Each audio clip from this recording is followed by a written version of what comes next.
ಕರ್ನಾಟಕದಲ್ಲಿ ದ್ವೇಷ ಭಾಷಣದ ಪಿತಾಮಹರು ಎಲ್ಲರೂ ಬಿ ಜೆ ಪಿಯಲ್ಲೇ ಇದ್ದಾರೆ. ದ್ವೇಷ ಭಾಷಣಕ್ಕೆ ಜನ್ಮ ಕೊಟ್ಟಿದ್ದೇ ಬಿ ಜೆ ಪಿಯವರು.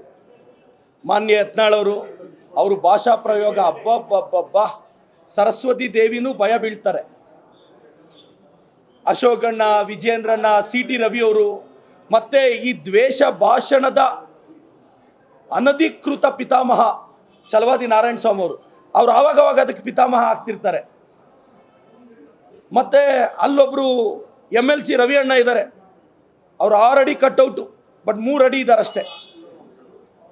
ಅವರು ಈ ದ್ವೇಷ ಭಾಷಣ ಪಿತಾಮಹ.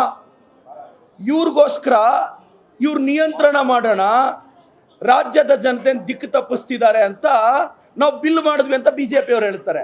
ನಾವು ಹೇಳ್ತೀವಿ ದ್ವೇಷ ಭಾಷಣ ನಾವು ಮಾಡಿದ್ರೂ ತಪ್ಪೆ, ನೀವು ಮಾಡಿದ್ರೂ ತಪ್ಪೆ ಅಂತ ನಾವು ಬಿಲ್ ಪಾಸ್ ಮಾಡಿ ಗವರ್ನರ್ ಅವರು ಕಳಿಸಿದ್ರೆ, ಗವರ್ನರ್ ಅವರು ಈಗ ರಾಷ್ಟ್ರಪತಿ ಕಳಿಸ್ತಾರೆ.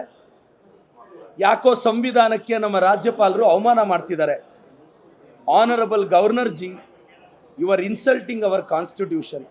With all due respect, this is not a fair development. You should have a respect for Indian constitution. ಇದು ರಾಜ್ಯಪಾಲರ ನಡೆ ಖಂಡಿತವಾಗೂ ತಿರಸ್ಕಾರ ಮಾಡ್ತಕ್ಕಂಥದ್ದು. ಯಾಕೆ ರಾಜ್ಯಪಾಲರು ಕೇಂದ್ರದ ಏಜೆಂಟ್ ಆಗಿ ವರ್ತಿಸ್ತಿದ್ದಾರೋ ನಮಗಂತೂ ಗೊತ್ತಿಲ್ಲ ಅನ್ನೋದು ನನ್ನ ಅಭಿಪ್ರಾಯ. ದಯವಿಟ್ಟು ರಾಜ್ಯದ ಜನತೆ ನೀವು ಇದನ್ನೆಲ್ಲ ನೋಡಬೇಕು.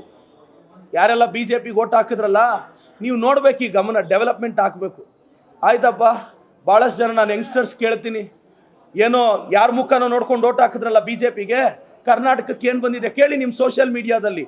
ಅಂಧ ಭಕ್ತರು, WhatsApp university founders, B J P IT cell ಘಟಾನುಘಟಿಣಿಗಳು, ನೀವು ಆ ವಿಡಿಯೋ ಮಾಡೋ ಬದಲು ಇಂಥದನ್ನು ಕ್ವಶನ್ ಮಾಡಿದ್ರೆ ರಾಜ್ಯ ಅಭಿವೃದ್ಧಿ ಆಗೋದು. ನಮ್ಮ ಸಿದ್ದರಾಮಯ್ಯ ಸಾಹೇಬರು, ನಮ್ಮ DK ಸಾಹೇಬರು ನನ್ನ ಮೇಲೆ ಬರೀ ವಿಡಿಯೋ ಮಾಡೋದ್ರಲ್ಲೇ ಕಳೆದೋಗಿದ್ದಾರೆ. ಬಟ್ ನಾನು BJP IT ಸೆಲ್ಗೆ ಥ್ಯಾಂಕ್ಸ್ ಹೇಳ್ತೀನಿ. ಥ್ಯಾಂಕ್ಸ್ ಅಪ್ಪ, ನನ್ನನ್ನು ಚೆನ್ನಾಗಿ ಮೇಕಪ್ ಮಾಡಿ ತೋರಿಸ್ತಿದ್ದೀರಾ. Thank you Guru.